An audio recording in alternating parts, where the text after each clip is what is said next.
Welcome, ladies and gentlemen, to the inaugural episode of Bad Gaming, your local gaming news and information and review and awesome opinion podcast. I am Brock Morgan, one of your hosts. Sitting to my left, we've got Dave Marshall. Say hey, hi. What's up? All right, that's Dave. And to my right, Alex Lina. Hello. Probably going to be a little quiet. Yeah. Okay. Well, I'm going to have to speak that up. All right. So we're here to bring you our opinions on what's going on in the game industry. We're going to start, however, with something a little less formal and something a little more fun. And we're going to talk about what we've been playing.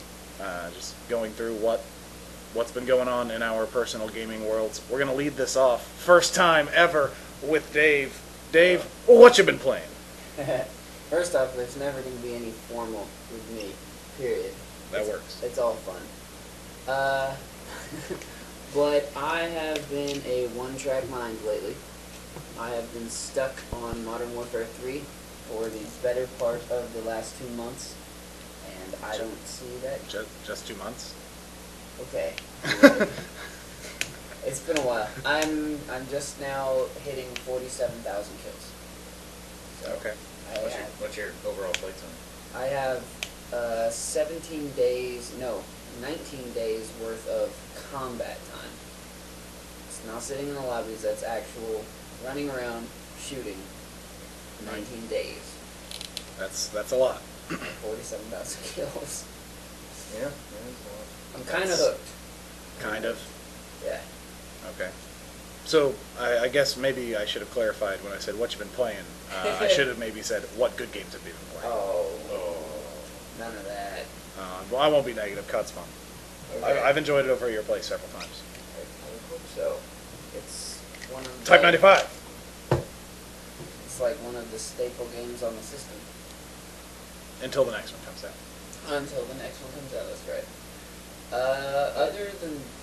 But even when it launched, like, there were like 5 Call of Duty games, like The top 5 XBLA games were Call of Duty games. Were they? Yes. Yeah, that's about right. In essentially descending chronological order. That's about right. Keeping it real. Yeah, that's what I've been stuck on. I'm sure you've been playing other things. I have. Nothing terribly recent, though. I've actually been stuck on a lot of older games. I busted out my copy of Grand Theft Auto 4. Started playing through that one again.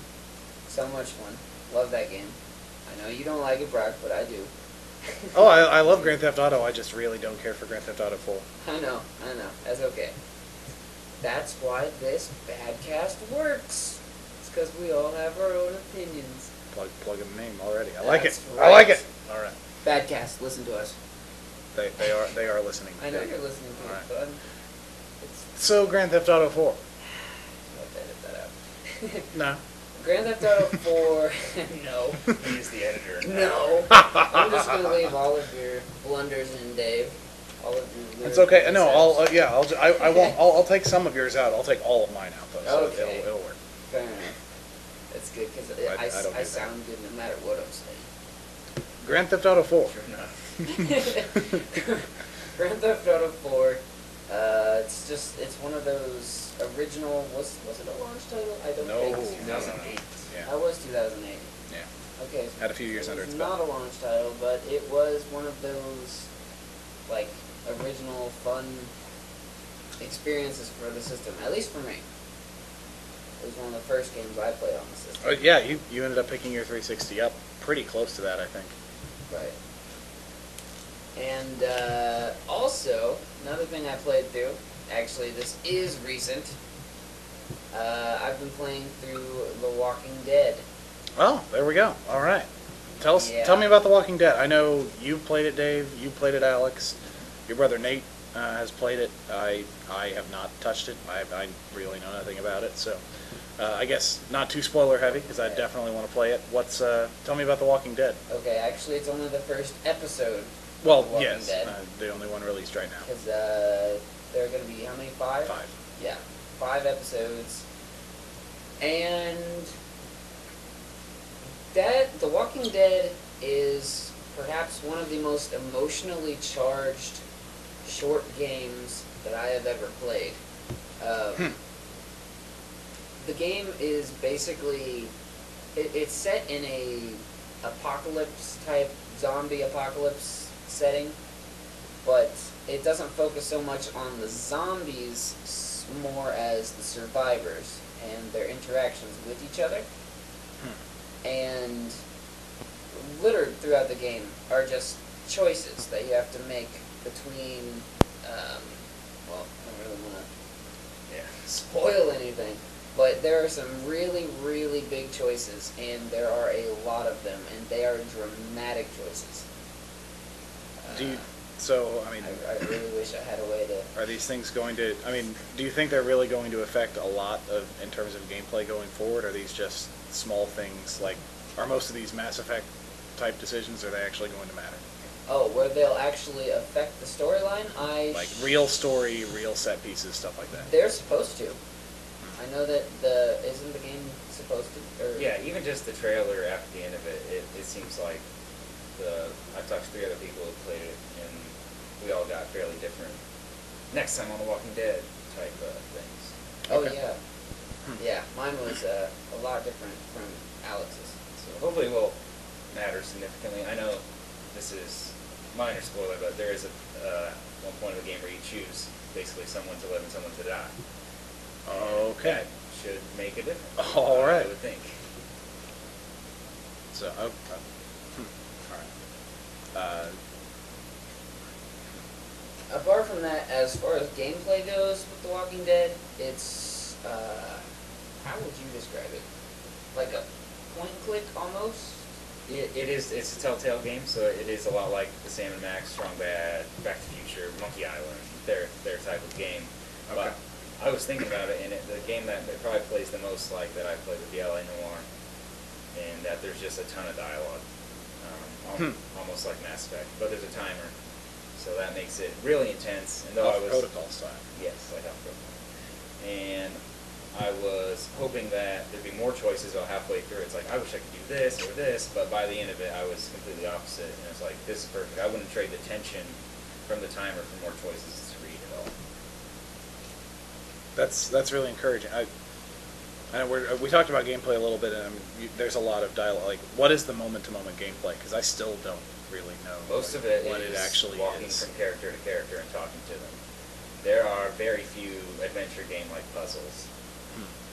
But there are some, but not many. So I think combining things like that. Not even really that. Just using this item there. That's encouraging. Some of it's logic based. Yeah, there's also a puzzle where you're in a parking lot and you're trying to get to a hotel balcony to save somebody who's trapped inside the motel. And there are zombies between you and them, and you obviously have no weapon. So you have to find ways to dispatch these zombies quietly. So it's a combat-like puzzle. It's like a combat puzzle. Interesting. Yeah. Okay. Yeah. As far as the gameplay, quote-unquote, goes, that's probably the high point of it, is that we'll say. Yeah. Quick time events, are you actually freely moving? Is there a mouse cursor kind of thing? Pretty sure you click somewhere and that's where it goes, or do you even freely? It's both. And actually, at you can different do parts both, of the right? game. Just like in Strong Bad. Yeah. Yeah. Okay. So you could do either. Very good. And I guess you two probably made. Did you make the same big choice? Different big choice? So. Yeah, we went different. Yeah, he went the same as Nate, and I was different. Okay. For both of them. Is Nate still convinced that he's right? Yeah, Nate made the right choice, but he is wrong. Okay. So excited for I think it's revealed it was June. They're actually going to release it in June. Oh, really? I didn't see that yet. It's going to push it. They push it into June. That's so excited. Oh, I'm super excited for the next one. All right, that's So- really encouraging. So I sided along with Nate, right? Yep. Yes. And Nate's choice was wrong. Therefore, by extension. Yeah, you're telling me that I played the game wrong. No, you didn't play the game. Nate just is convinced he's right. Well, then I'm convinced I'm right. Okay. Wow, that's all right. It's easy, I guess, to sway Dave's opinion. I got a little bit of a different impression of that during our DS list, but okay. All right. So Walking Dead, in other words, worth playing. How about how long? 2 hours, I think I've heard. I think Yeah. that was just over 2. Just I over ran 2? it too. Okay. That's so quick. $5 for the initial? $5 and then each. $3.60, yeah. So worth it. So, all right. Good news. What else you've been playing? That's The Formula One game in that UFC something or other. I didn't know you were playing UFC. I'm not playing a UFC game. Oh, that was You Final told Fight. me you Not Final Fight. told me. Well, Fight Night. some Yeah. kind of I fighting game. attempted to play through Fight Night Champion. However, they should rename that Fight Night Champion. It's fun until you get to Isaac Frost, Okay. or the Isaac Frost game, or something, because that game is ridiculous. I breezed through every single fight up until the final fight, and then it's structured. It's no longer a free fight. It's no longer a free fight of you against your opponent. It becomes okay, you've got to do this. Like, in the first 2 rounds, you've got to dodge. And then the next 3 rounds, you got to hit him with body shots. And this whole time, if he hits you twice, you're down. So, I played that game up until the very last fight, and then I'm done. That's unfortunate. Yeah. It kind of plays It like really Punch-Out! is. Almost at that point. That's what it sounded like. Yeah, it's It's a very Categorization. scripted fight. It's a very scripted fight. that's. It's not fun. Hmm. It's not. Otherwise, though, the story is great. I'm not saying it's not a fun game, because Fight Night Champion overall is a very fun game. It's just that last fight is killer. All right. Anything else? That's about all I've got. Okay. All right. I know the discussion probably won't be so short on your end, Alex, because you're a game-playing machine. So, where would you like to start? Yeah, let's see. Got a list here of everything I've played. Since our DS list, try to have weekly objectives that I've not been meeting as well as I would like to. Sometimes let's start with those Xenogears. Xenoblade. Oh, not Xenogears. Oh, that game's terrible. Don't. Xenogears keep turning, but it's a blade. Xenoblade Chronicles. The Monado. I'm about to hit 40 hours. And Wow. All right. that game is long, but it's good. It's great. It's the combat's really solid. My favorite thing about it is that I feel like it cares about me and respects me. Unlike most JRPGs that are like, yeah, you didn't save in the last 2 hours, you just died, you just lost 2 hours. Xenoblade, you respawn every time, and it doesn't take your time. The checkpoints are very generous, and that makes it less of a grind than most JRPGs. The MMO style gameplay with the cooldowns on all your moves is really fun. It puts an emphasis on location, on where you're fighting the enemies, and also on aggro management. So you have a tank who's trying to draw all the fire. I play mostly as the main character, Shulk. You can play with all the other characters as well. But when playing a Shulk, he has a move that lets you decrease aggro. So hopefully one of your other party members will get it, and then you can get around and use all your special moves that are affected from behind them, from the side. And that's how they have special status effects as well. I have one that slows down the enemies in the traditional JRPG sense of slow, so they attack less frequently. Story-wise, Xenoblade's pretty good. It's right up there with some of the greats. I'd say it's one of the best of this generation, but when we look at JRPGs from this generation, That's not that we're hard. looking at a very short list, unfortunately. Wii games, always good to see Wii games, since last year was extremely weak, aside from, I think, 3. Sounds about right. Zelda, Kirby, and what was another one? Oh. Not very many. And then we get Last Story in 2 more months. So, it's been a big year for the Wii, considering. Yeah. Was playing through some of The Witcher. I've been trying to use that as incentive, so I gotta get all my other ones done so I can play The Witcher, but I haven't getting the other ones done. Okay. So, probably because I'm enjoying The Witcher out of the most things I haven't been playing, so I'm trying to use that to to my advantage to get stuff done, but Motivation. it's not working. So I've been hoping to get through chapter 3 of 5 in that game, and those chapters are massive. And I've not been successful, but I've been really pleased with the amount of dialogue in that game versus the combat. Put the combat down on easy so I can just zone through it all and talk to some more people. Talk about politics that your main character Geralt doesn't like, as he claims he doesn't like politics, but that's basically what most of the game is about. That's pretty awesome. Also, I need to play The Witcher 2, so that's another incentive to play The Witcher 1. Definitely, yeah. Played a lot of Kid Icarus Uprising on the 3DS. Okay. And that has been, unfortunately, much more of a grind than I was hoping. I have not beat it. I probably have an hour and a half left or so. I've only got like 5 missions left, and I'm at a standstill. It's not that I'm stuck or anything. I'm just. That's so discouraging to hear. Like I've been so looking forward to Kid Icarus Uprising. Not only because it's pretty much the 3DS game that the system was announced with. Yeah. It's like, hey, look forward to this because it's going to be awesome. And I've been wanting to play that game for a very long time, and to hear that it's not awesome or as good as I would have been hoping, that's really disappointing. So I want to play that one for myself. It definitely has its high what's moments. Each mission averages probably at 20 minutes, and then you can fly 5 minutes, and then for some reason you can't because your wings will burn up in the sun. So the first 5 minutes of every mission is flying, and then the other 15 it's on the ground. So that 20% of the game is great, but the other 80% of the game is barely above average, I guess. Isn't it kind of awkward to play too? The stand makes it pretty easy. I haven't tried without the stand yet, which I would imagine would be quite taxing. I haven't even tried because every time I think about not using the stand, So it's a non-portable game on a portable system? Exactly. Interesting. A lot of people said it should have been a console. That would have been awesome. It looks great. Looks really, really good. Voice acting. Yeah. Voice acting's great. The writing was excellent. That's what kept me going as far as I can have so far. I'll definitely finish it out, but the writing is really entertaining and pretty funny. Yeah. Then I played some Left 4 Dead.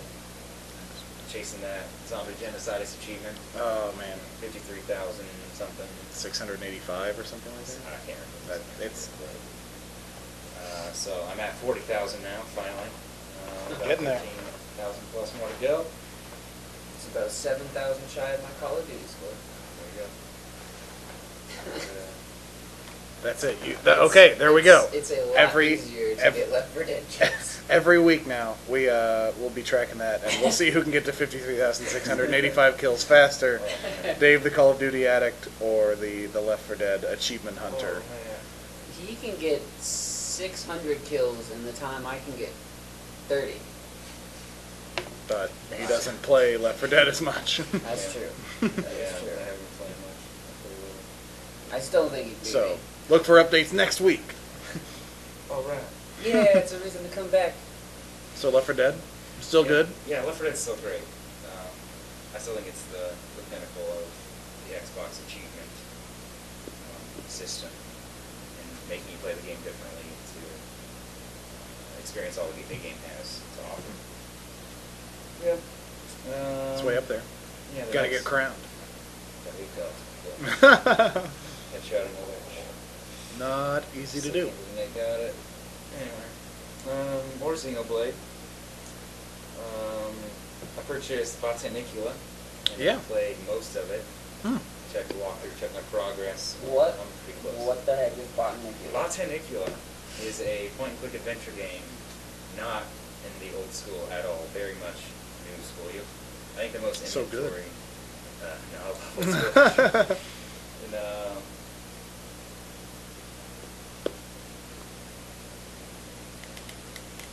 New school adventure game. yeah.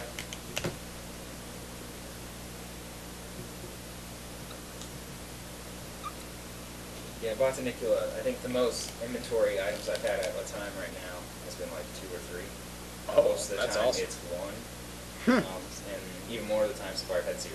So, Wow. not the puzzles themselves though is where the gameplay's at. So you get to a screen and most of the time you'll be able to solve that puzzle with what's on the screen.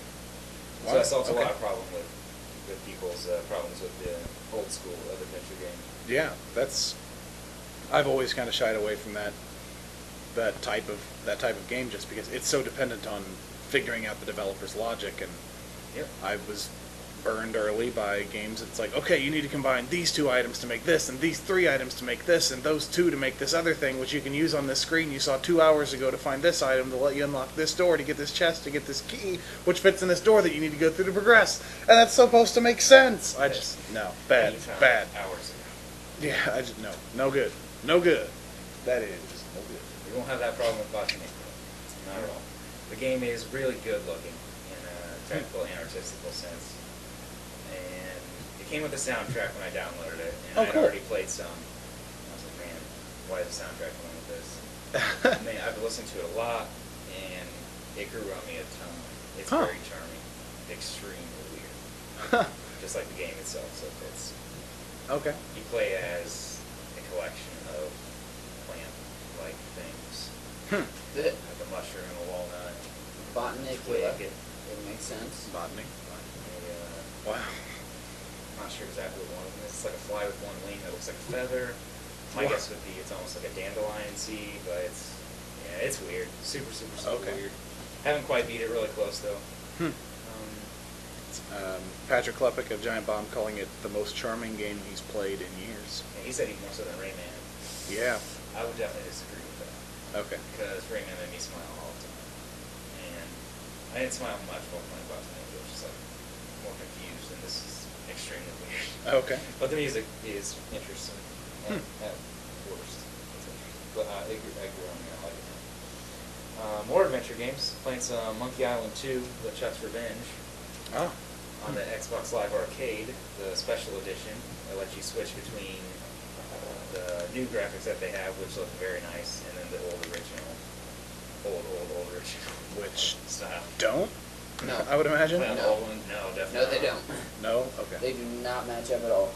All right. Oh, well, yeah, well, they match up. They perfectly. match up. It's just They don't. Yeah, you gotta Right. play. They don't hold up. Gotta play the new one. they don't hold Yes, up at all. not That's what I meant. Okay. And then also when you play the new graphics, you get free control instead of having to play but you have control. Oh, okay. That's nice. About 80% through that. The way you describe old school adventure games completely describes Monkey Island 2. But there is an extensive hint system that when I get stuck can get me out of some games. Okay. That's good. It That's always is. nice. There are a couple times when I use the hints that it's like, yeah, never would have figured that out. Not as much as Sam and Max, because some of those were just absurd. Yes. Playing through season 1 and 2 of those. Yeah. Watching you guys play those games, there's a lot of humor to a lot of what Telltale does nowadays, but that's why I was a little bit worried about The Walking Dead, is because I'd seen you guys play so much Sam and Max, and it's just, I know that that's not a game that I think I would very much enjoy. We had the So- walkthroughs. Yeah, I guess that's why I was a little hesitant about really being excited about The Walking Dead, but we already talked about that. So. So Monkey Island it's really funny. I still say the best part of the first 2 games so far is the pirate sword fighting, which isn't actually sword fighting, but hurling insults at each other in the first game. that makes, I'd say, the game alone worth playing, the original. This one's been good. Okay. It's just got so much crazy logic and This is 4. stuff. If that was 4, Yeah, what's that this? was That was rough. yeah, definitely gonna finish that one up. Played the first 2 hours of Lone Survivor. Oh, which yeah. is, Yeah. 16-bit survival horror game. adventure survival horror game. And that's really good. I'd say that's probably the best PC game I played this year. I think like 4 I played, but that would definitely be the highlight. It accomplishes so much with its atmosphere and music with such limited resources. Even though they're limiting themselves, but it's impressive with what they accomplish. The gameplay is a little taxing at times because you have to feed him constantly and he has to go to sleep almost constantly. So that becomes a little bit of a chore, but it's almost too gamey because otherwise I was really, really immersed. Trying to figure out what the heck's going on. There's a lot of psychological horror, a lot of the character not knowing what's going on and being confused, which in turn plays on the player. Sure. There was one exceptionally weird scene when I ran out of ammo. Like, a character ran out of ammo, and he just falls to his knees and is like, I can't go on. And so then it goes to this weird screen with a guy in a chair looking at the player, and then your character's there next to him looking at you, and they talk to you, and then you get more ammo and you stand up. It was so bizarre. What the heck? So crazy. Okay. You guys got any questions on, I guess, what I've gone over so far? Xenoblade, what's your favorite? Yeah, I guess, I definitely, I'd like to get into a couple of those things. Xenoblade, I mean, you're 40 hours into Xenoblade, so obviously you're enjoying it a lot. Yeah. Has the gameplay really changed much in that time? Like, I mean, I know, the Monado is your special sword, and it seemed like, I guess the last time I watched you playing the story, fairly early on, so not much of a spoiler, but your character's supposed to be using the Monado and unlocking different abilities. I don't know how much that's really changed how the game plays, or you do unlock more Monado abilities. I think I have 5 of probably, it's going to be 6 or 8. So okay. I'm going to guess 8. So those do certain things, but one of them I've only used during the first boss fight, like right after it was introduced. Okay. Other than that, it hasn't changed too much. I've only played as Shulk. Actually, I haven't experimented at all because I found what I like and what works. And Sure. haven't found the need to change that. So the gameplay hasn't changed much for me. Okay. It's still been good. I've still been having the problems of hitting these huge boss walls where you need to grind for an hour or two. I was about to ask you about that. Early on, those difficulty spikes were really ridiculous. Has that been continuing the same way in the last 10 hours? I had stopped for a while, for a good week or two, just because it had me fight 2 bosses within an hour and a half of each other. And I had to grind, I think, 3 levels for each of them, which was almost 2 hours for each of them. So, but the way I've been playing the game has been absent of almost all side quests, so that could potentially make it easier on me, but I'm just trying to get through the main story because that's what I want to do. The side quest seems so. No matter what, though, it couldn't throw as many bosses at you in a row as Super Robot Tyson OG Saga. Endless Frontier. Endless Frontier. For the Nintendo DS. Published by Alice. It's a huge title. And there are bosses everywhere. That game is one giant boss fight. That's Shadow of the So it Colossus. can't be that bad. That movie just picked up a director, Yeah, I actually. saw it. Yeah, the same director as Chronicle, apparently, which I didn't see, but I heard was good. For Chronicle of Riddick. I've Yeah, heard that's- Chronicles of Narnia. The Chronicle. No, but what? There was just a Lazy Sunday too. Nothing. Apparently there's Lazy Sunday. Okay. Left hand. That's yep. Fill that in and out. No, I won't. Stop talking about edits. Breaking the fourth wall. Don't break the fourth wall. It's gonna be a thing. It's gonna be. All right, but yeah. Okay, So voice that's acting is tremendous. is it like I love it so much. it's Rhyme time? It is Ryan time all the time, and I love it. I did not like Ryan's character at all until about 10 hours in, and then it's like, okay, I can't keep hating him. He's so stupid, but his voice actor is awesome. Okay. What a bunch of jokers. It's just, I love it. All of his one-liners that a lot of people didn't like and used as a negative against the game, I absolutely love it. So that helps. Yeah. So I get the British voice track Yes. doing a good job. Very, very good job. All right, that's encouraging. So I guess how much time do you think you have left with it? My guess is it'll be about 60 hours. Okay. I've looked up and So about 20 left. yeah, I really want Wow. to hit 50, so it'll be in striking distance. Okay. By In the red striking zone. distance, I mean, it could be done in 2 days if I really want it done. Weekend. True. Yeah. Provided you don't hit any enormous boss walls. It is a long weekend. Yeah, It is you, a long you do weekend. have a long weekend. Memorial Day. I'll be playing Dragon's Dogma. Dragon's We'll get Dogma. to that later. It's like you're segueing into the next thing. Yeah, but I'll get to that one later. Let's talk about Dragon's Dogma. No, let's talk about Dragon's Dogma later.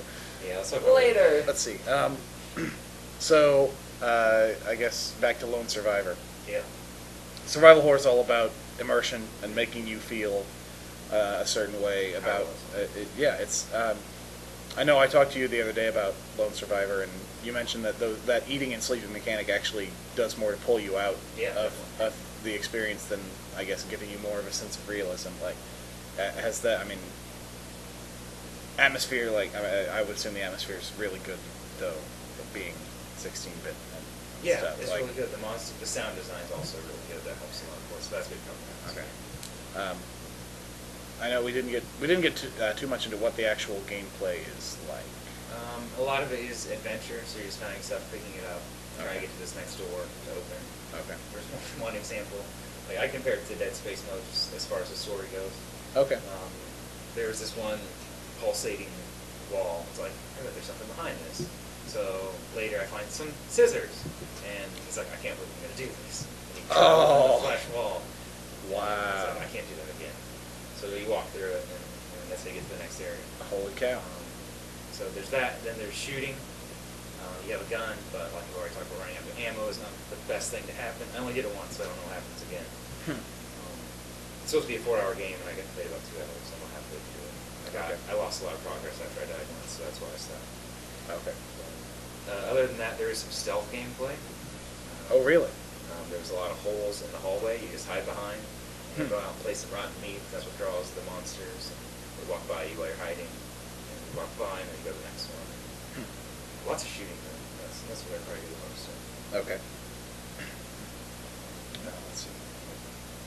Witcher, Kid Icarus, Witcher. Monkey Island. Alright, well, I feel like I've got a handle on Botnicula and Monkey Island. Okay. Let's see, favorite one-liner from Kid Icarus so far? Oh, man. I love it how there's some bosses from the original game, and, like, you see them in their 8-bit form on the screen. So it's not necessarily one-liner, but that's always... Reintroducing the old characters. I get a good kick out of that. Okay. Is it, I mean, I know it's, you mentioned that the ground combat's barely above average, but I mean, that's still above average, right? Yeah. Yeah. Yeah. The worst thing is just on how it controls on the ground. I've been experimenting with different weapons as well, and that's been pretty fun. Okay. There's one like Tower Club, it's like a skyscraper on a stick, and then you swing around. So that's pretty ridiculous. I think I've been favoring the claws the most, though. Okay. Would you not recommend any of these games? Monkey Island's a tough sell unless you get some of that experience. I mean, I've been trying to play through a lot of the old school adventure games. I do feel as though that genre is on a resurgence. Somewhat, yeah. About that. So trying to get the classics in, Okay. so I can appreciate the new stuff, I suppose. So Monkey Island would be a tough sell for me to recommend. Botanicula is something I guess just to experience. It's not super long, but just to see the first couple levels, there hasn't been much to see past that. In my opinion. Do you plan on going back to Machinarium, the No, previous game from? Okay. All right. I heard it was actually extremely much more difficult than. Oh, Botanicula, okay. so. I actually didn't know that. Yeah, it looks cool. And yeah, I guess going back to The Witcher, like The Witcher is a game whose combat is notoriously difficult. Like, I mean, listening to them discuss the game on our rival podcast, Giant Bomb. Wow. No, Yeah, that'd be great. Talking a lot about figuring out the flow of combat, figuring out when to use items. Like, did you have a similar experience? Like, has the combat been rewarding, even though you put it on easy to I kind of haven't see the game? played The Witcher 2, which I think a lot of that's from, but The Witcher 1's not. There's not much to it. Oh. It's almost written. I thought there was I thought there was more to it. I played it on easy, and on the difficulty setting, it's like you have to do crafting and stuff to survive, and then the normal is like you have to do some crafting to survive, and the one I chose is none of that because I didn't really do anything. There we go. Okay. So it's kind of rhythmic in the way it works, which is pretty cool. You clicks, and then when it turns on, once you press it again. Okay. Yeah. But not much to the combat there. All right. But I've been enjoying the exploration and dialogue. A lot of time. Alright, what else have I been playing? I played some Magic the other day.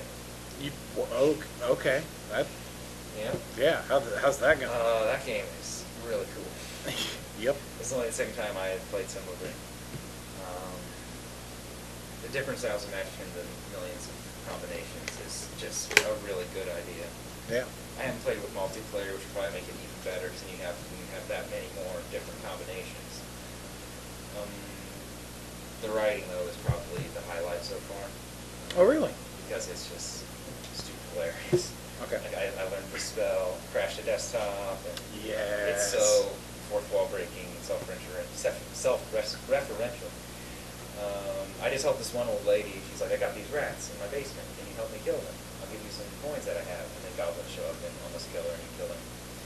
Huh. She's like, oh, well, this makes those rats not look so serious now, but I'll give you the coins anyway. And it's like, oh, I can't give these to you because this game doesn't have a proper inventory system. so stuff like that. It's been extremely enjoyable. Okay. But I haven't played too much of it. Dave has a confused look on his face. I have so, no idea what game you're talking about right now. So yeah, Magicka. could you explain Magicka for those who might not know about it? Magicka is a game that have 8 different elements that I can work with, and you combine them in a series of 5 slots, and then you shoot. And Stuff wait happens. to see what happens.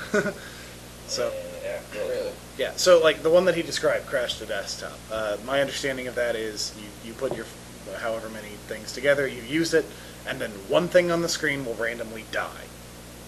Well, like if there are 5 enemies on screen and you have a 1 in 6 chance of just done. You're out. But that can be really nice when you're fighting something really, really tough. So, yeah, so lots of little things like putting together different elements and just experimenting around with that. And I guess I've heard the multiplayer is a lot of fun, especially when somebody uses Crash to Desktop and kills you. But I mean, just stuff like that. I think I'll still be fun by myself. I'll probably play by myself. But I guess I'm confused on gameplay. What is it? you're a wizard and you're trying to save the world, basically. So, yeah, saving the world from. I actually can't remember what I'm saving the world from. Oh, okay. But there is this one character whose name is Vlad, who talks like this, and says he's not the vampire all the time, like all the time. Every line he says, "My name's Vlad, I'm not a vampire." Like, it's ridiculous. So he's probably gonna end up being bad or something. I bet he'll be Probably. a vampire. It's extremely charming, and I think I can easily say it's the best game of last year that I didn't play. What system? PC. PC. So is it dungeon crawlery? Is it like, I mean... Yeah, I've been outside a good amount. Okay. I haven't played it a whole lot yet. Okay. Okay. All right. Yeah. You shoot stuff with magic. That is a formula I think everyone can enjoy. Besides that, I think that catches me all the way up to Dragon's Dogma. All right. Let's talk about Dragon's Dogma. Dragon's Dogma! Let's listen to Alex talk about Dragon's Let's Dogma. listen to Alex talk about Dragon's Because Dogma. Brock and I have no experience with Dragon's Dogma. I have some experience with Dragon's Dogma. I have no experience Dave with has Dragon's no Dogma. experience with Dragon's Dogma.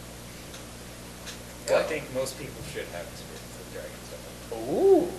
A lot of people probably won't, and they probably won't like it. But that's because they don't like good games. Oh, snap. Oh, boom.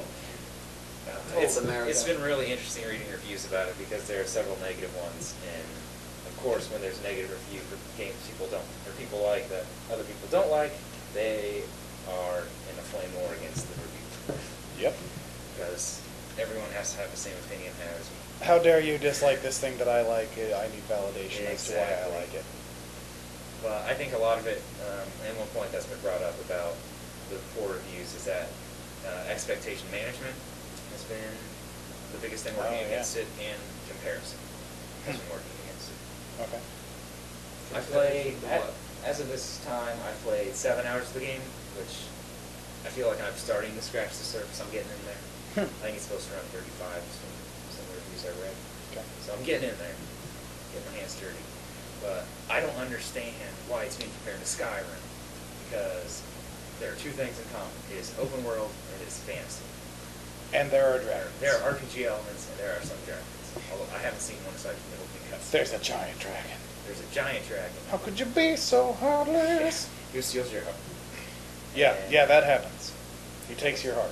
And he eats. He puts a claw on your chest, and then you kind of half explode, and then he takes your heart, and it starts glowing, and he puts it in his mouth. Lovely sound And effect. closes his mouth. And closes his mouth. That is how you eat something. Yes.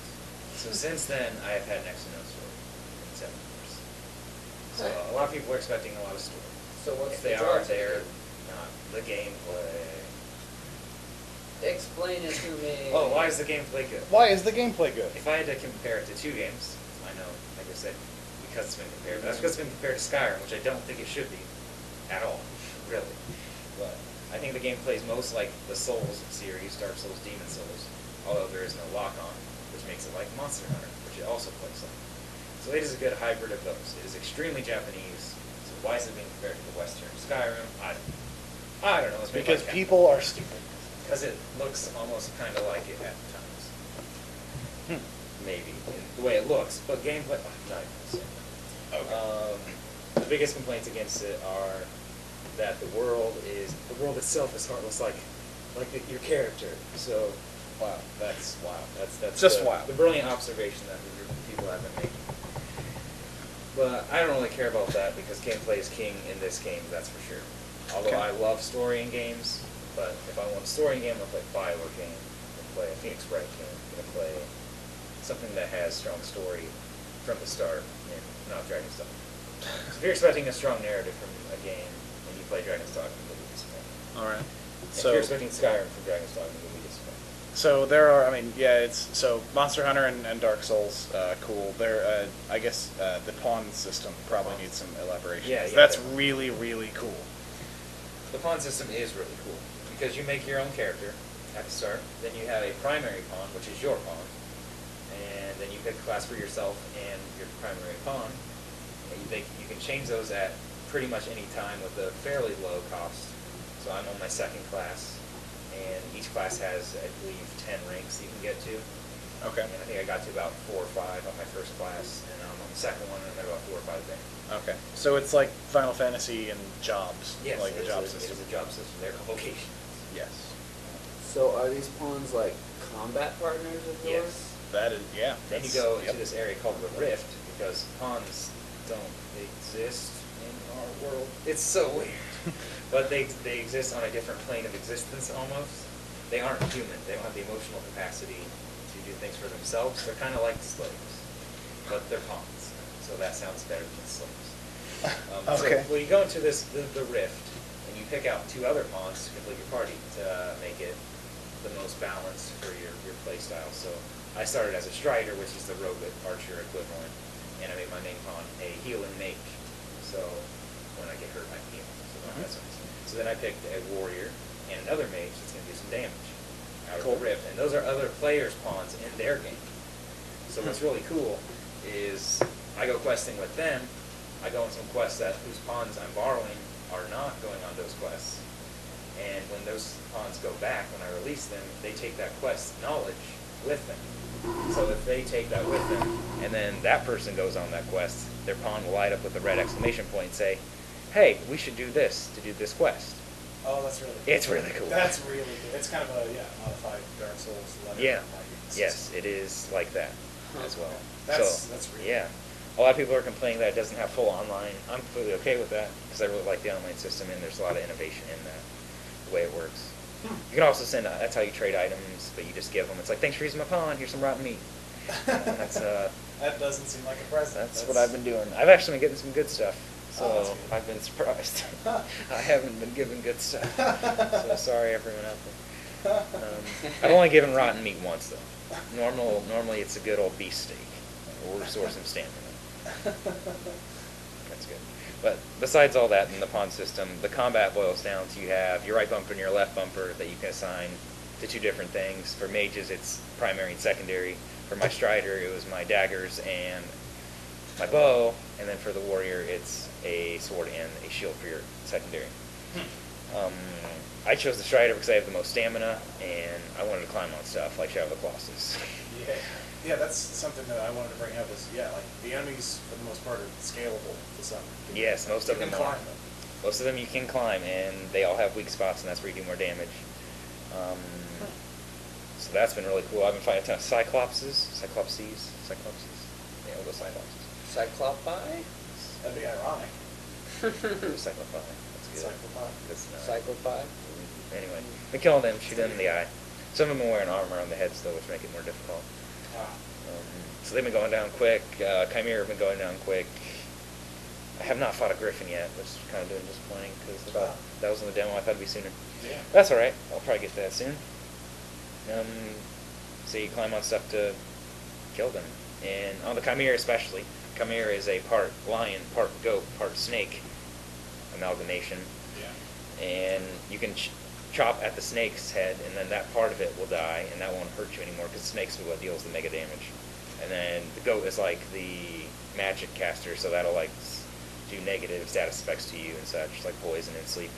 So you hit that, and then it dies, and then you fight the lion, which is weak against magic and will try to maul you. I finally killed the lion before the goat once, which was crazy. I didn't even know that was possible.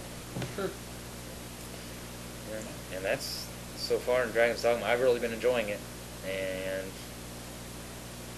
there have been a lot of mixed reviews, and I still blame it on expectation management, not knowing what they're getting into. It's interesting because a lot of coverage from a lot of places was fairly negative going up to this, and then seeing a couple places give it really positive reviews, like I think Game Informer gave it an 8.5. Yep. IGN gave it a 7.5, I think, which is better than I would have expected people were really talking about it. So that's been really good. I guess maybe people who didn't have the highest expectations were actually able to see what's good about it. So that's Yeah, and it's definitely not the most polished game.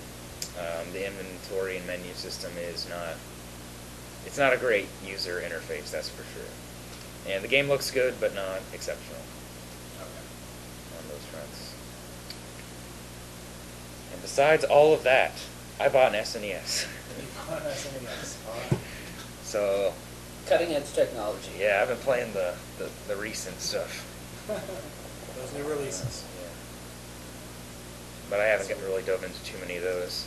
Yeah, what have you gotten into? What have you played on it? Oh, Star Fox is awesome though. Oh, yeah. I played the original Star Fox. That was the main reason why I wanted an SNES. And I was surprised at how much my skills transferred from 64. But very impressed with that. Played some Donkey Kong Country 2, like a level or two. Cool. I don't think I'm gonna like as much as one. Because all the shit Give it time. climbing Give it stuff. time. Give it time. It's so much fun. It's so much better than one. We'll see. Brock and I speed ran Yeah. Donkey Kong Country 2. Well, we tried. And then we got stopped 80% of the way through. We still beat it though. Oh, we beat it. Yeah, we beat it in one sitting, but it was not fun, per se. But Yeah. don't let us buy us you. Well, I look forward to Play it. seeing what you think of It's a it. great game. I was really impressed by the start of Final Fantasy 3/6. Cool. That's looking real good. I don't know. 3/6. I have no idea when I'll get to it, but I was impressed with the start. Yeah. Final Fantasy 6 in Japan was released this 3 year. Oh, that makes sense. Yep. Yeah, so I haven't really dove into too many of those, but yeah, I was really excited about buying it, and spent way too much money on the games, and it's been good so far. But then Dragon's Dogma came out, and I played that. All right. Have you been playing anything else? I believe. Oh yeah, I beat Devil Survivor 2. Oh, you did? I forgot about that one. It's a huge game. Fantastic, absolutely fantastic game. I've been going after my backlog a lot recently. This will make sense. I will tie this back somehow. Okay. So my backlog's at 29 games, which is like the lowest it's ever been in years. When I first made it, it was around 30 or 40. Sounds about right. But it's never been down to under 30 before. So that's exciting. And now I don't remember how I was going to tie this back to Devil Survivor. Oh yeah, I do. Okay. So I've been going after my backlog aggressively because there haven't been as many game releases this year as last year True. and previous years. But the games that have been coming out are freaking huge, like Xenoblade and Devil Survivor 2 and Kingdoms of Amalur and Final Fantasy 13 2 and Dragon's Dogma. Still got to get to a couple of those. But because I've been going after the backlog, that's been helpful. So now I'm going after I beat Devil Survivor 2. Pause. Oh, well, no, I'm just pausing for time. The end of Devil Survivor 2 was great. Almost as good as the first games. As far as the major story beats, I'd say it's not. We talked about this a lot last time in our DS list, Yes, we did. but I finished it out. Went the whole way through. closed the chapter on that one, and currently it's my second favorite game of the year behind Mass Effect 3. So Dragon's Dogma might have a shot at that. I think it might get it, but we'll see. So I'm gonna need some other people to play Devil Survivor 2. I wouldn't mind giving it a shot. I wouldn't mind giving it a shot. I played through a good part of Devil Survivor 1. I just got stuck at a point where you needed your monsters to have speed, and I did not have any speed. Yeah. And I couldn't get anything up to level to. I think there are only 2 instances of missions like that in 2. You have to kill stuff before it gets to a spot. Yeah. But overall, that was a fantastic game. And was strongly recommended, of course, for any DS users. Yeah. All like 100 million. Yeah, there are a couple of them. Only a few DSs out there and a lot of them. And I think that's it. I did try to beat Bowser's Inside Story, but got stuck near the end. Just like Superstar Saga. Just like Superstar Saga. But this wasn't because of difficulty, it was because of I have no idea what to do. Oh. And I'm gonna be playing some more Xenoblade, Dragon's Dogma, and Magicka. That's what the future holds for me at this moment. All right. We'll look forward to hearing more about those next week. All right. What have you been So playing, what have I Rob? been playing? All right. Not much terribly recent on my list of things I've currently been playing. I've been trying my darndest to finish Persona 4. PS2. Persona! Do it. Holy cow. That game, I mean, that game needs to be played by everybody. He's a monster. You need to beat it so I can play it. It is. That game's so long.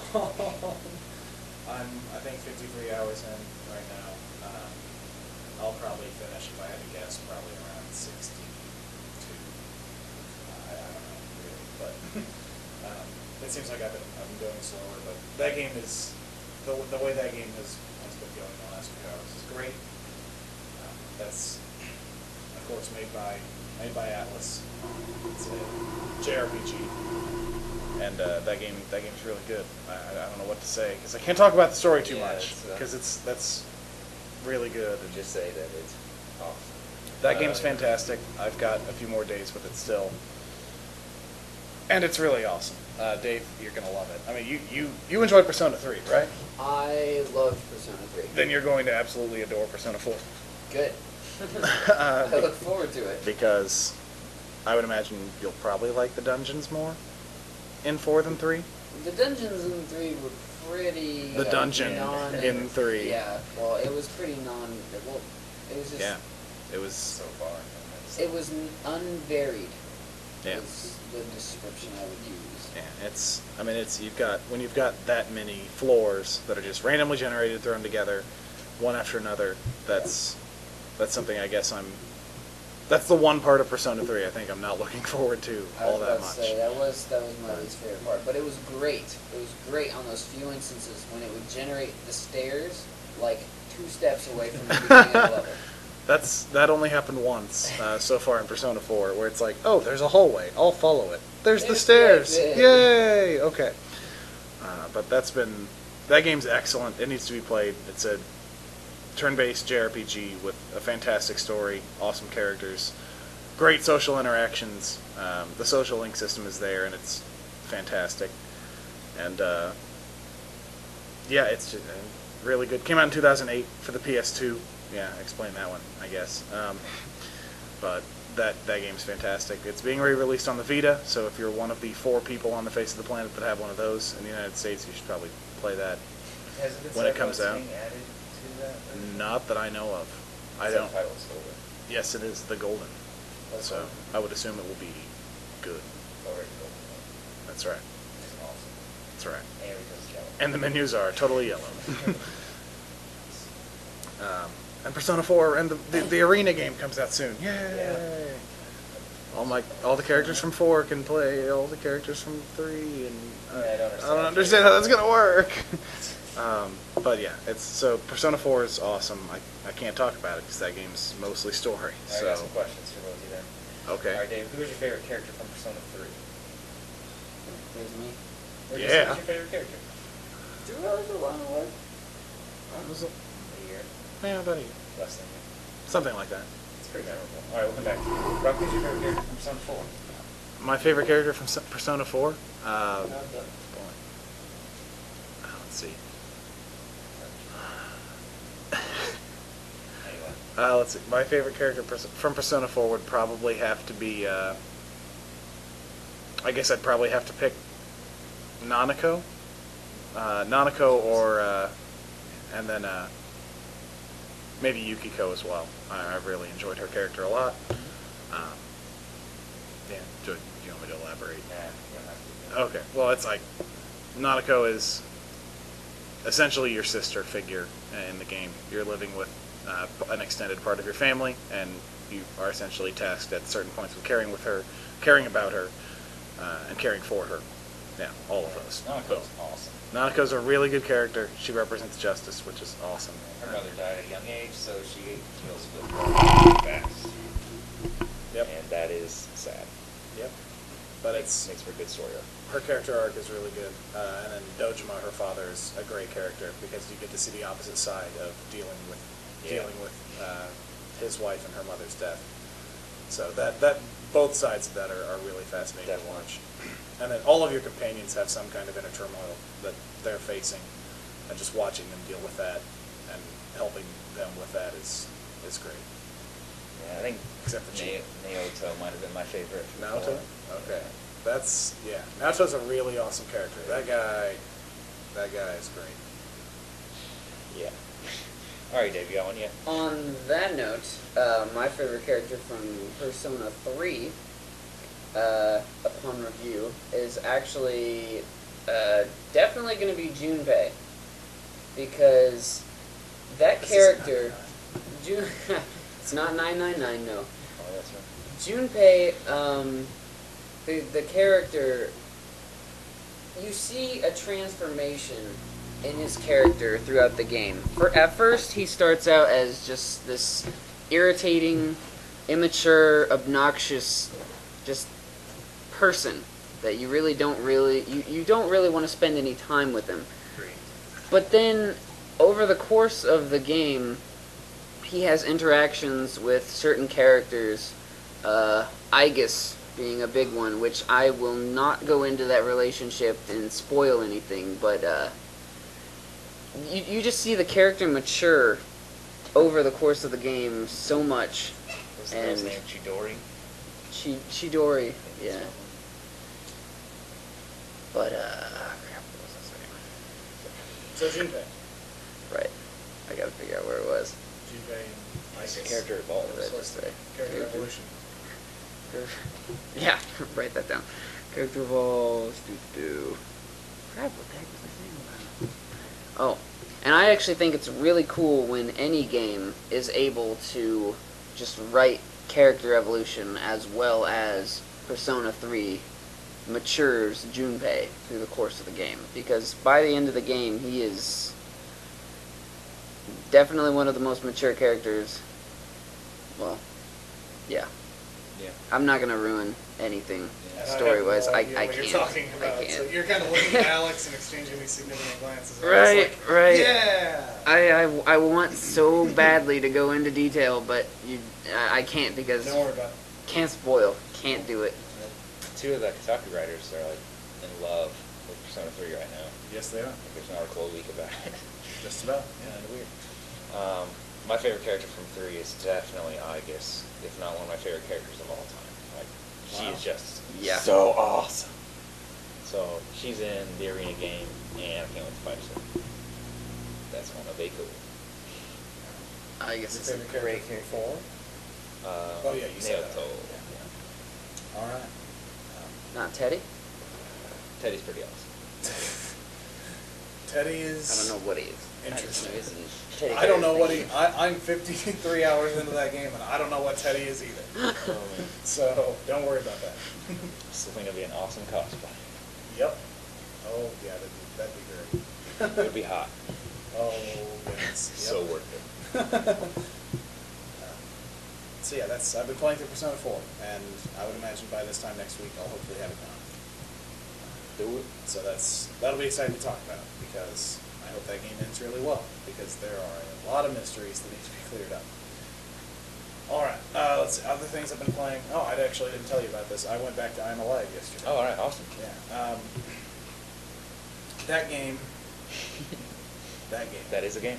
That it is a game. I'm Alive is a game. Of all the games out there, it is one.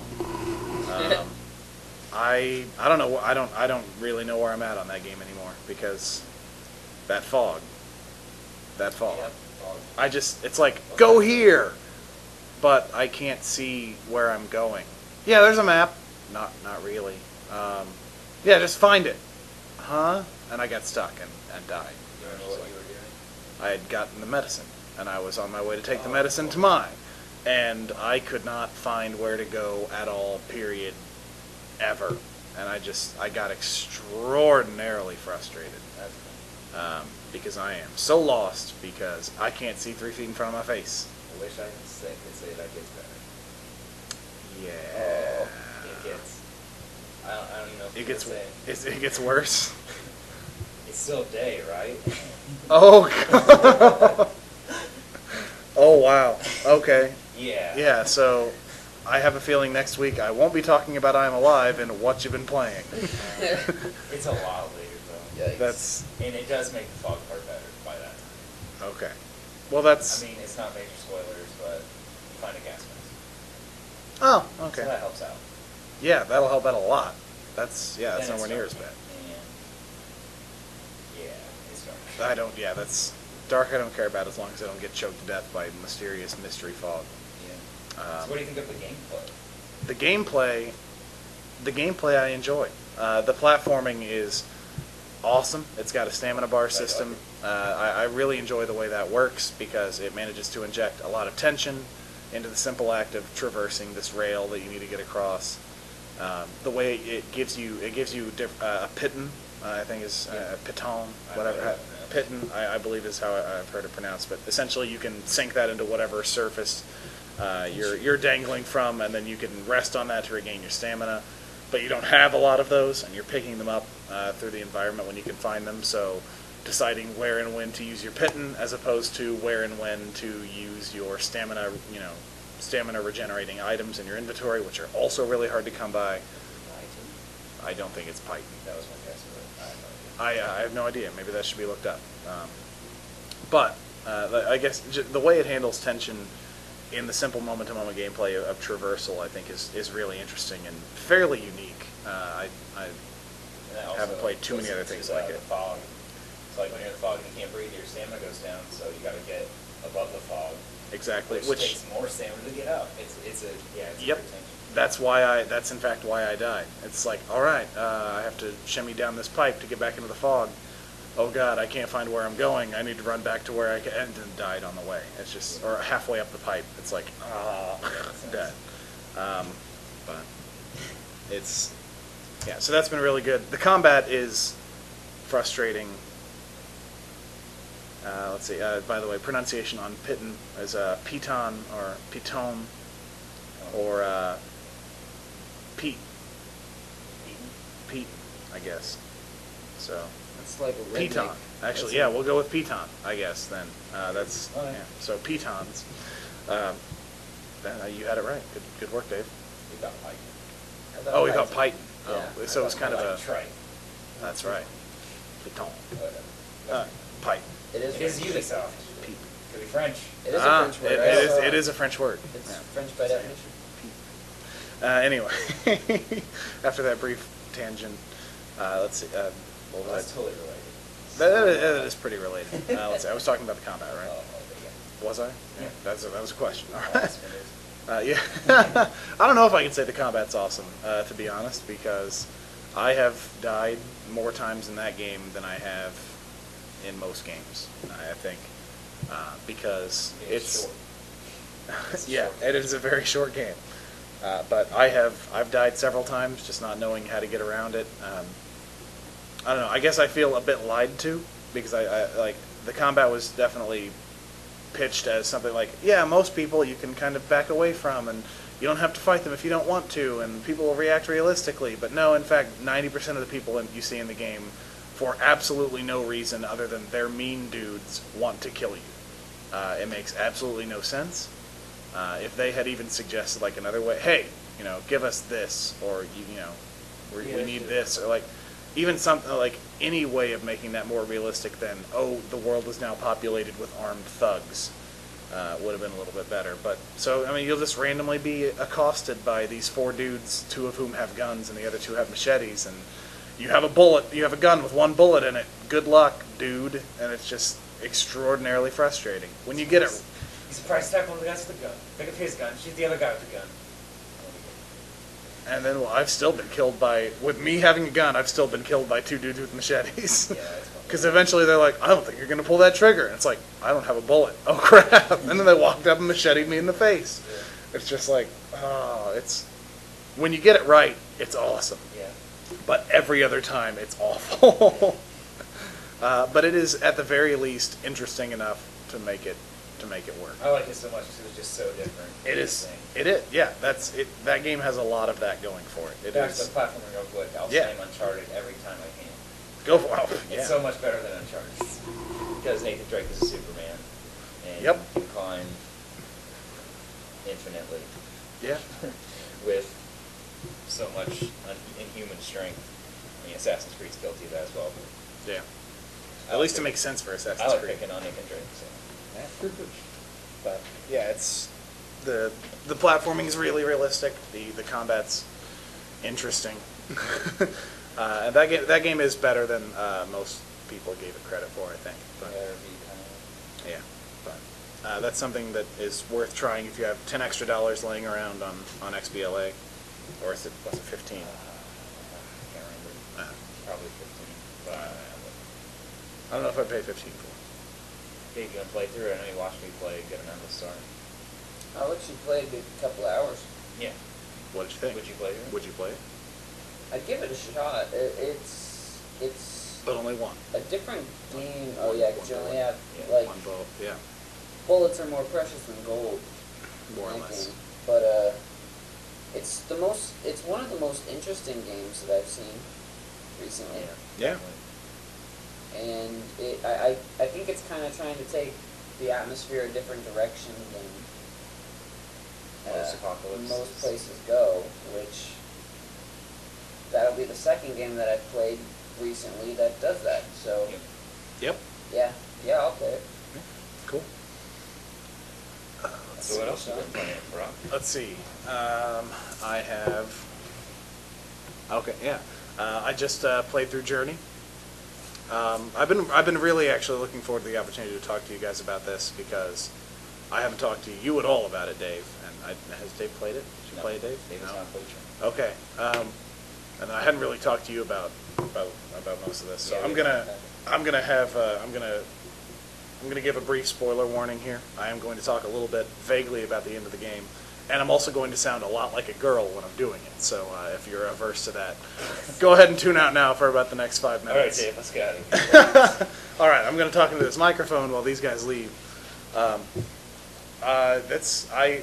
very end of Journey was maybe the most emotionally engaging and part of any video game I've ever played. This is totally why I had him play The Walking Dead in the picture. Then you guys say the exact same thing about a completely different game. I started crying at the end of Journey, like the same way I started crying at the end of Yakuza 3. I started crying at the end of Journey for entirely opposite reasons, because the ending of Journey and the way it climaxes and starts moving so quickly compared to everything else is just, I mean, I don't feel there's a better word for it than transcendent. It is just, it's absolutely fantastic. The way they handle the companion system, even at the end, is great. The way they bring back elements from everything you've seen during the admittedly brief, previous 1.5 hours, and kind of put that together. And the game is absolutely gorgeous and is one of the best looking games I've ever seen. Easily. And the game plays great. It's just absolutely fantastic. Everybody who owns a PS3 or knows somebody who has a PS3 should be playing it.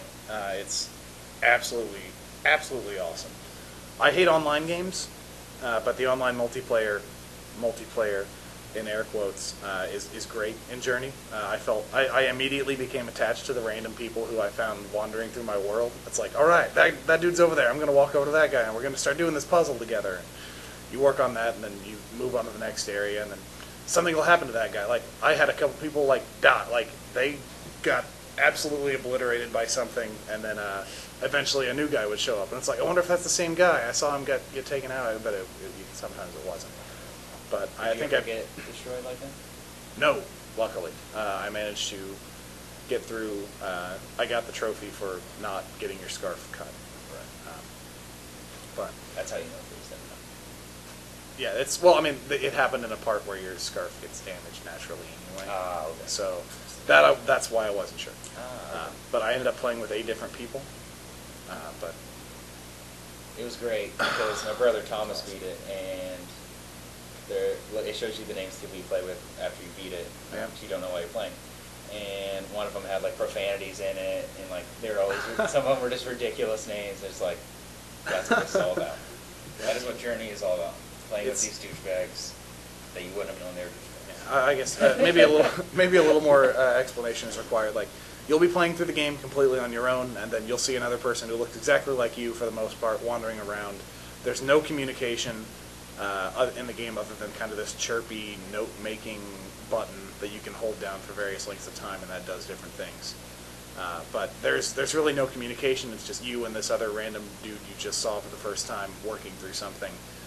The way it actually changes the gameplay based upon how you can communicate, because you can hold down your chirp, and that'll actually restore some of your partner's scarf length, which lets them jump. Just the way that it handles that, the way that you can't really communicate other than tapping this button, which that game does a lot of things very, very well, and it demands attention. Did I hear you had a big technical problem with it? Me? No. I think Thomas said you skipped ahead. Like, a lot Oh, of stuff. that's a problem. That's only, I think, because somebody on that profile beat it before I did. Oh, no. It essentially unlocks a warp zone. Wow. Like there's like that first giant like amphitheater area where there are a bunch of stairways leading up to different rooms. It's like 10 minutes in. Oh, okay.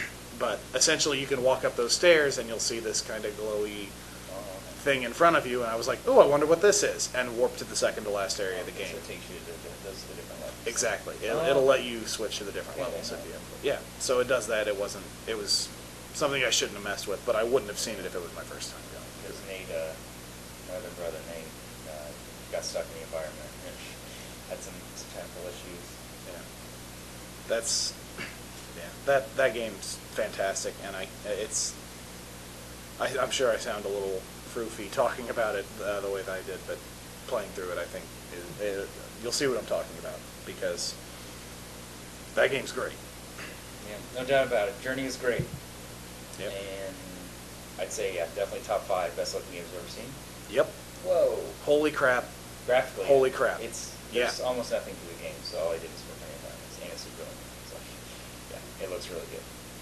And it was Really probably in development for 4 years. So. Yeah, something like that.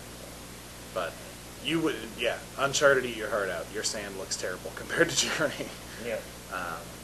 Yeah, that Right. game's a visual masterpiece, just like El Shaddai and other things like that. Yeah. But what I thought would happen to me has happened. The Journey effect, I think the farther I get away from actually having played it, the less I think of it, because there's not much substance there. It is an excellent experience that, yeah, transcends gameplay, but it feels almost like an interactive Pixar movie than a game. It does have gameplay elements. You jump. Yep. And there's a stealth section. Sort of. Yeah. Yeah, it's gone down, in my opinion, the farther I get away from playing, because lack of substance. But it is still awesome. That game is style over substance, but it definitely all works together really well, I think. I don't know. We'll see what I think about it in a few weeks after having been away from it for a while. But I really want you to play it, because I'm really interested to see what you would think, Dave. Well, it sounds like everybody's played it, so yeah, I kind of have to. Yeah, it was the fastest selling PSN game ever. So that's good. On the flip side of that, didn't Microsoft have 2 in a row beat the previous? Something like Trials that. Yeah. Evolution and then Minecraft. Yes. Beat it like a couple weeks ago. Yep. So I've been in a blast to the RTS past. I've been playing some Age of Empires 2. So that's been interesting. Having never played an Age game before, it's been very interesting to go through and play that. I'm a big Rise of Nations fan, which sucks because there are rumors that Big Huge Studios is going to be shuttered by 38, which is really, really sad. But my favorite RTS of all time is Rise of Nations, and there are definite parallels to the Age of Empires games, especially 2 so far. But I've played as probably 7 different civilizations now, or something like that. Getting close. Do you have a favorite civilization? Byzantines. I really like the Byzantines because they make lots of walls and they make them cheap, and I like building giant walls. There you go. I'm very much a turtle in RTS games, so the ability to build walls cheaper and faster and better is always nice. But that's been going really well. I've got a few games left, I think, scheduled in it before moving on to probably H3. Yeah. So that'll be fun, going through the RTS retrospective. Well, that actually retrospect RTS. Whoa. The RTS retrospect. I like it. Okay. Doesn't the British have snipers in that one? That's Red Alert 2. Red Alert 2. Yeah, you were playing that one. I was playing that one a while ago. Let's see. Any questions about it? I don't know really what to say about H2. The mechanics are really solid. Visually, it leaves a lot to be desired, but the gameplay still holds up extraordinarily well today. It still is a great RTS. I don't even know. Mid 1990s. I don't know. Okay, somewhere around there. That game's really good. Play anything else? I feel like I have. Let's see. I went back and played some Kirby Mass Attack on my Nintendo DS. That game is always charming and hilarious, and I maintain that the mini games are really a great part of that. I went back and played some of the shmup that's included in the game, and it's great. The pinball game is fantastic in it. It's all reliant, like, you unlock those things by doing well in the single player, so there's always an incentive to, oh, there's that medal, I could, mess around and try to find out how to get that over there, and then, I got that, which unlocked this mini game, and now I need this many more to unlock this next thing. That's always been really good. I did actually kind of hit a difficult part in the single player, though, so that's, an actual level where I actually died. All my Kirbys died, which had never happened. Exactly, yeah. But that's been, going back to that, it's been a lot of fun. And I'm about to actually really plunge into Black and White, Pokemon Black and White. I'm actually starting something called the Pokemon Challenge with my friend Devin from work, actually, and that's, you randomly generate a set of Pokemon, and you play through the game with them, along with someone else, and you fight them after every gym or something like that. Oh yeah, that's awesome. So I see that with my brothers. Yeah, so I'm kind of doing that, and that'll be a lot of fun. So I'll get to actually play through Black and White fully. Generated how? There's a list of like 12 conditions that he sent me that have to be, yeah. So essentially, I'm going to play through Black and White with the original 151 Pokemon, more or less, after I do that. But eventually, so it's you randomly generate a set and then do that. I'd rather talk about it off the air, but. If you don't get the other original 150 stuff, you beat it. Exactly, you use like an action replay or something like that. Oh, okay. Yeah, which is why I'd actually prefer to do that after I beat it. So, the right way. So that's what I'll probably do. But I played twice last year. So Black and White's on the agenda. I played twice. Yeah, I went twice. And I've been messing around with Banjo-Kazooie Nuts and Bolts, but I haven't played that for a while, so I'll probably try to dive back into that. As well as getting into, Persona took over hard and then I beat Fez, and that gave me even more time to mess with Persona, so that was good. Other than that, I've got some. About Fez.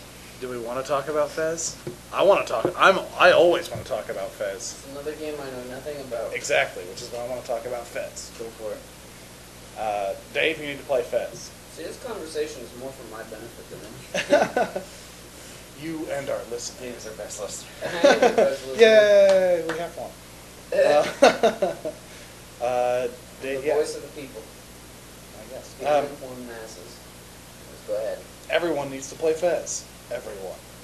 Everyone needs to play Fez. Myself included? Yourself included. Because I know how you love them platformers. Yeah, Dave, you're Oh. gonna. Yeah, Dave, you're gonna love. You're going to love Fez. Platforming. That's like patronize something right there.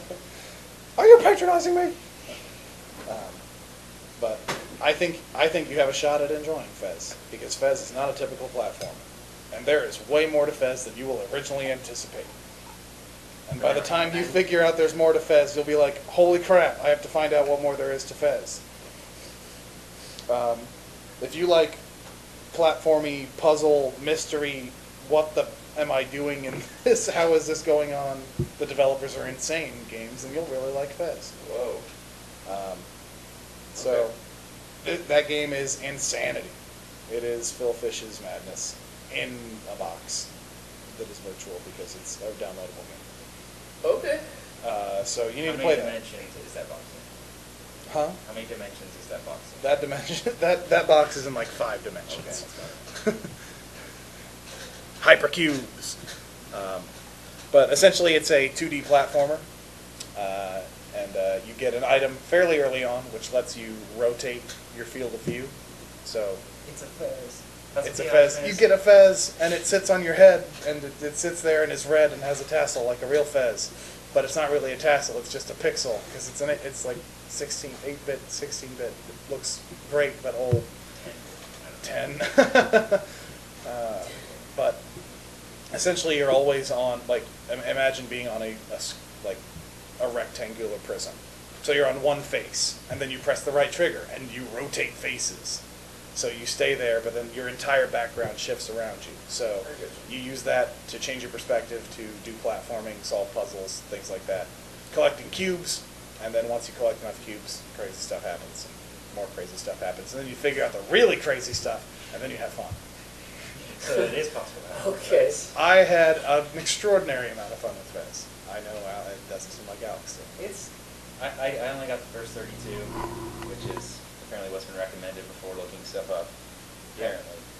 And that, until like the last couple, it's really good. I definitely see the appeal of just that exploration, and that feeling is pretty cool. And some of the puzzles are pretty inventive, but so many of them, especially early on, just go whoosh right over your head.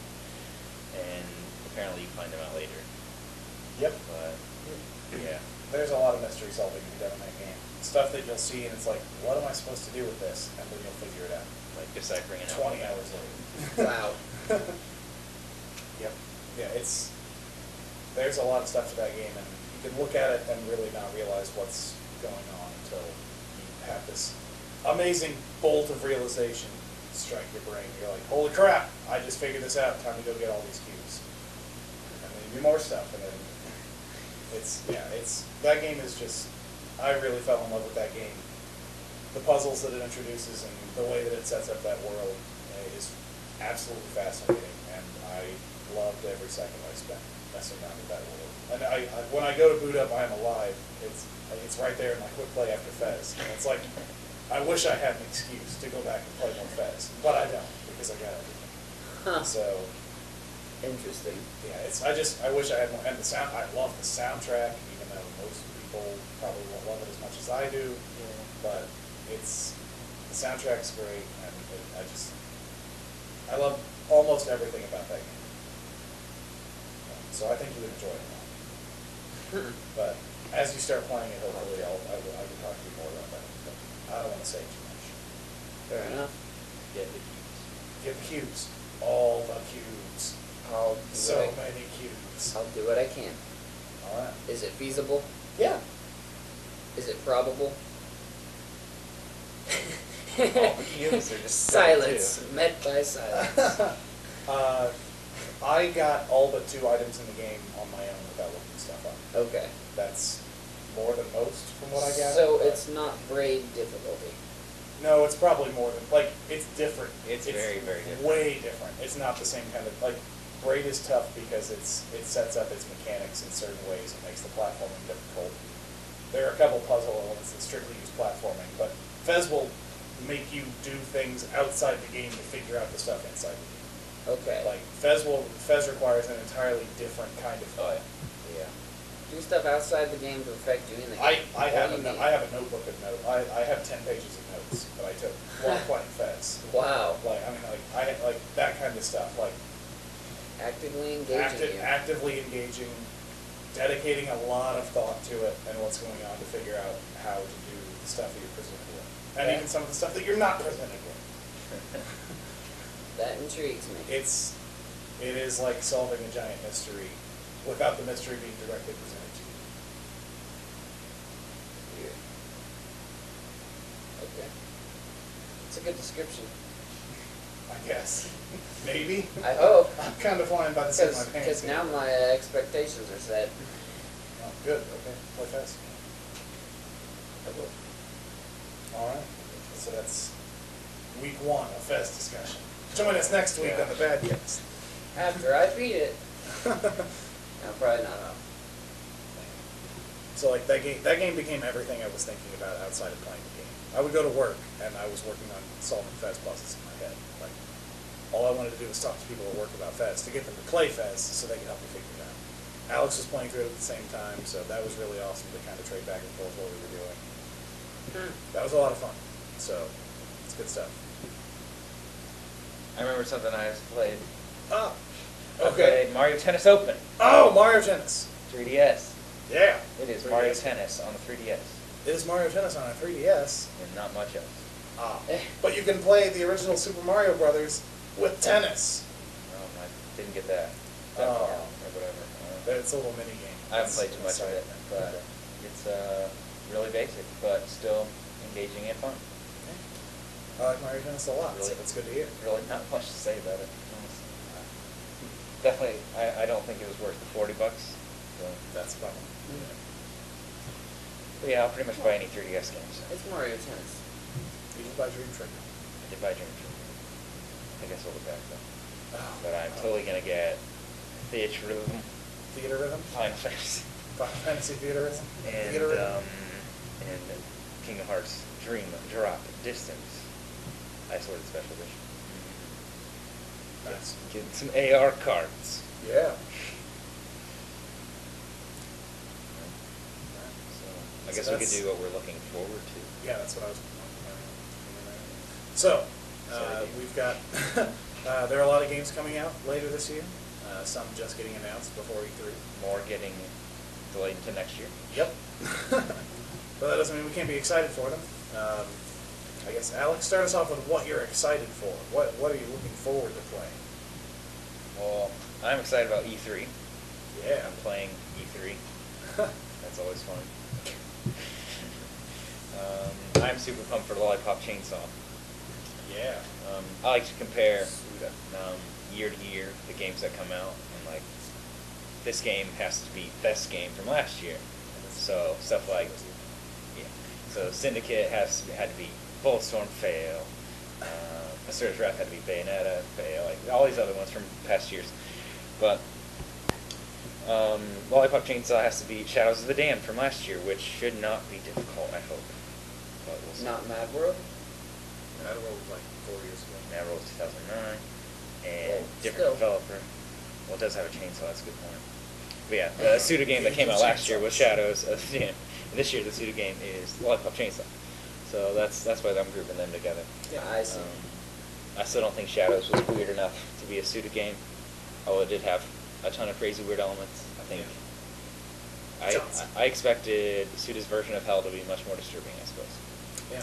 And it was pretty tame, I still think. Yep. Aside from the whole walking on naked ladies. But I didn't get that far. anyway, Lollipop Chainsaw needs to be awesome. So I'm really excited for that. I'm excited for the two previously mentioned 3DS games from Square Enix. Okay. And Pokemon Conquest for the Yes. DS. That'll probably be good. I hope so. I don't see how I could like it more than Devil Survivor, but same genre, we'll see. That's... What else? The Persona fighting game. That'll Yeah. be interesting. Anarchy Reigns comes out in July. Yeah, it does. Love me some Platinum games. If you don't say it, I will. The Walking Dead. Oh yeah, the rest of The Walking Dead, of course. We were sitting here talking about it. But yeah, definitely The Walking Dead. 4 more episodes. Yeah. I'm reading through the books right now because I like the game so much. Yeah, that's it. They're okay. Not as good as the game, although they're getting close. They're getting better. I'm through chapter 12.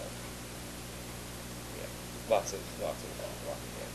And I watched the show even, which was alright. Just the first season. It was okay.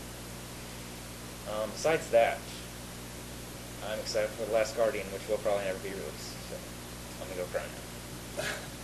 It'll probably be released. It might not be very good. No, if it's released, it will be good. Sony put like everyone they had working on that, so I would assume they wouldn't waste that money. But they did waste it on Heavy Rain, so. Ouch. Dave's not responding to that one. Ouch, indeed. I had to shake my head, All right. clear the cobwebs from I had to troll a little bit there. Troll in the Heavy Rain. Sorry. Although the Quantic Dream's new engine's looking good. Yeah, it is. I do enjoy me some Heavy Rain. Good game. Good movie-like game. Not good game. I can say good game. I can say not good. I don't know if I can say great game. Yeah. Definitely say. 4 out of 10, Brock. Oh. It's not a 4. That's a 6 5. Maybe 7. Keep going. Not getting any higher than 7. All right, Brock. What are you excited for? What am I excited for? Well, I can tell you that I'm excited that BioShock Infinite got delayed to 2013. Yeah. Because I want as much time between me and the original BioShock as I can get before I have to play another. Why is that? I didn't play 2. I'm looking to go back and play it, but I am not excited for BioShock Infinite the way I feel like I should be. I don't know. I've been trying to think about this, but I'm not excited for that game, and I don't know why. So I want to figure that out before I have to play it. So the more time they can take to make that awesome and worth it, that I'm fine with that. So if they want more time, they can have it. Because I really hope it's good and it exceeds my somewhat strangely low expectations. But, I love BioShock 1. That game was fantastic. I played it on my computer. My computer complained about it. It played. That game was fantastic. So I guess part of it's just I don't see how it could be possibly even near as good as BioShock 1. But it probably will be better. There's definitely a bar to live up to. Yep. Yeah. Let's see. I'm excited for Kirby's 20th anniversary package game, whatever that is. Nintendo announced that they are going to be releasing something for that, but they haven't really released much in the way of details. So I would assume Kirby game. that would be awesome. I have no idea what platform it would be released on, but whatever that's going to be, I'm excited for it. By far. And I'm looking forward to Borderlands 2. A lot. So much that I'm considering ordering the extraordinarily expensive special edition. Yeah. Wow. But yeah, I'll probably get at least one of the special editions. One is $100, the other's $150. So we'll see about that. You're not one to spend your money. Not usually. So Borderlands 1 was fantastic. So I'm looking forward to 2. Right on. It's when you know a game is good. I'm looking forward to E3 because I'm hoping that's where I'm going to find a lot of the stuff I'm going to be excited about. Like the Wii U. Everything that comes with that. That'd be and all of our stupid no way. All of our stupid predictions for next time. Yeah, we'll be hitting the E3 prediction train really hard next episode. So that'll be fun. But we need some time to prepare for that. Grand Theft Auto 5. Me and Brock already talked about that, how Rockstar's not at E3. Nope. Weird. Yeah. It's bummer. I'm probably missing some very notable things. I kept it to before third quarter, so that's why. That's everything. So there's a lot of stuff back A there. game that I'm actually hesitantly excited for.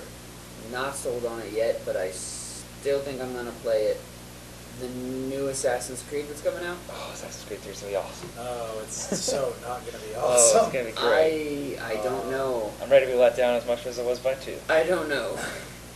But I'm gonna play it because I like the series. And I have never actually had an unpleasant time with an Assassin's Creed game, so I'm hoping this isn't the first. Oh, it's going to be great. I'm hoping that they're not just pushing this out in. Oh, they're not. Oh, no. And that's that much I think we can be They've been certain working on of. it since Well, 2. Yeah. They've had This the team beach has teams been working working on on it. it since 2. It's been a different group of people working on the others. Like, Have they? Yeah. Well then. The B teams. The B Although team it's like, has been working on the others. of course, like what? I can't even remember how many people work It's on like 2. 300. There's like well over 300, yeah. My only concern is how much free climbing can you get in the 17th woods. century colonial It's a forest. America. From tomahawk. Yeah. How is that gonna? Oh gosh. How is that even gonna work? That like I don't somehow know. leaping from tree branch to tree branch? I'm Like, sure we'll see a really good demo in 2 weeks. I hope so. Yeah. Okay. Less than 2 weeks. Yeah. A week from Tuesday. Oh yeah. We'll see. Yeah. But I'm excited for that one, but as I said, hesitantly, because I still don't know what to expect. I'm not at the excited level yet, just because but it's so different. I don't even know. It's probably one I'm most excited about for the fall, isn't it? Because everything else got pushed back. Yeah. But that's about what I'm looking forward to. It's about the only big one right now, other than obviously Borderlands 2 and Black Ops 2. Black Ops 2. Yeah, well, I don't know. I'm not so much of a Black Ops guy. This one's actually looking good though. It is. It pains me to say it, but it Yes, actually looks like it might be a good game. Yeah. I did see the demo, or I saw the trailer, and the trailer was Is that not a horror game supposed to make it out? very I pretty. think so. That trailer blew me away. Oh, fighter. Yep.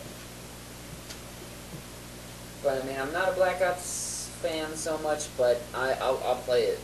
I know I'll play it. I'm sure I'll love it. 17 days. 17 days, Always knowing nice. me, I'm Call of Duty fanboy, as you would. And I'm proud of it. I thought about trying to name the podcast Two Guys and a Cod Addict.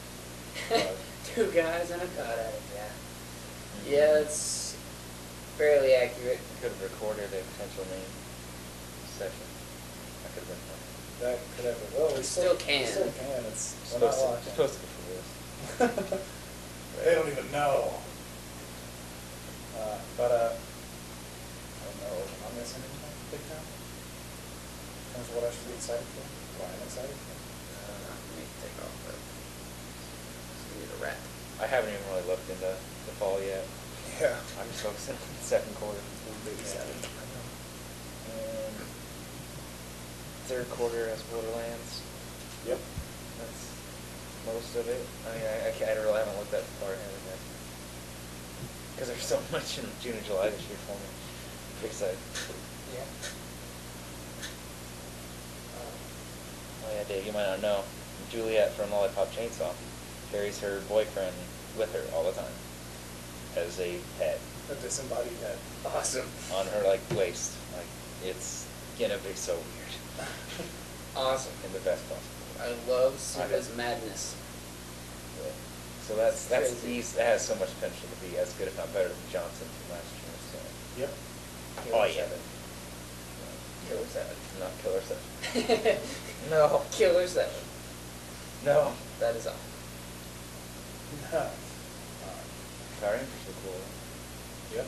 They weren't as good as the Gotham ones. I'm gonna have to cut all this. I know. All of this. Yep.